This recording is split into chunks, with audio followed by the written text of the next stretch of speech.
IPL মানেই চার ছক্কার ফুলঝুরি। Cricket প্রেমীরা বড় শট দেখতেই ভিড় জমান গ্যালারিতে। কিন্তু তার মধ্যেও বোলারদের ভূমিকা হয়ে ওঠে গুরুত্বপূর্ণ। অনেক ক্ষেত্রেই জয়পরাজয়ের পার্থক্য গড়ে দেন তাঁরাই। স্বাভাবিকভাবেই শক্তিশালী বোলিং আক্রমণ গড়ায় জোর দেন ফ্র্যাঞ্চাইজিরা। তবে চাইলেই সবসময় তা করা যায় না। মিচেল স্টার্ক না থাকলেও দক্ষিণ আফ্রিকার এক্সপ্রেস গতির এনরিক নর্তজে এসেছেন নাইট শিবিরে। বাঁহাতি অজি পেসার স্পেন্সার জনসনও আছেন। ডেথ ওভারে আন্দ্রে রাসেলের গতির হেরফেরও বড় ভরসা। ভারতীয় পেসারদের মধ্যে হর্ষিত রানা সদ্য আন্তর্জাতিক ক্রিকেটে সাড়া ফেলেছেন।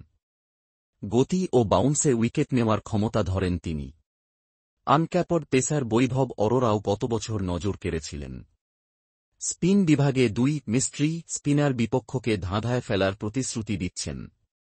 সুনীল নারিন ও বরুণ চক্রবর্তী, দুজনকেই সামলানো কঠিন। চিপকের মতো স্পিন সহায়ক পিচে খেলতেই পারেন অফ স্পিনার মঈন আলী। আবার দুই মিডিয়াম পেসার বেঙ্কটেশ আয়ার ও রমনদীপ সিং দরকারে ২-৩ ওভার কাজ চালানোর ক্ষমতা ধরেন। সার্বিকভাবে যে কোনো পরিস্থিতির জন্য প্রস্তুত দেখাচ্ছে নাইটদের বোলিংকে। মুম্বই ইন্ডিয়ান্সের আক্রমণ আবার অনেকাংশেই নির্ভর করছে যশপ্রীত বুমরাহর উপর। কিন্তু তিনি শুরুতে নেই। অধিনায়ক হার্দিক পান্ডিয়া, চোট সারিয়ে ওঠা দীপক চাহার, ট্রেন্ট বোল্টকে নিয়ে গড়া পেস আক্রমণ তারপরও ধারালো। স্পিন বিভাগে মিচেল স্যান্টনার ভারতীয় কন্ডিশনে মারাত্মক হয়ে উঠতে পারেন। নেওয়াইন সানরাইজার্স হায়দ্রাবাদে অধিনায়ক প্যাট কামিন্স ও মোহাম্মদ শামি যে কোনো ব্যাটসম্যানকে টেনশনে রাখার ক্ষমতা ধরেন। তৃতীয় পেসার হার্ষল প্যাটেল।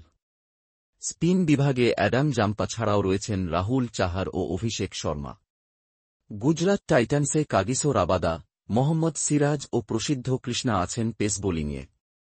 স্পিনে রশিদ খানের সঙ্গী ওয়াশিংটন সুন্দর, সাই কিশোর। রাজস্থান রয়্যালসে দুই শ্রীলঙ্কান স্পিনার ওয়ানিন্দু হাসারাঙ্গা ও মাহিশ থিকসানার মধ্যে কোনো একজন খেলবেন। কাজে আসবে রিয়ান পরাগের অফ স্পিন। मेरे फेसबुक प्रोफाइल में आपका स्वागत है। अगर आपको वीडियो पसंद आया तो कृपया लाइक, कमेंट और शेयर करें।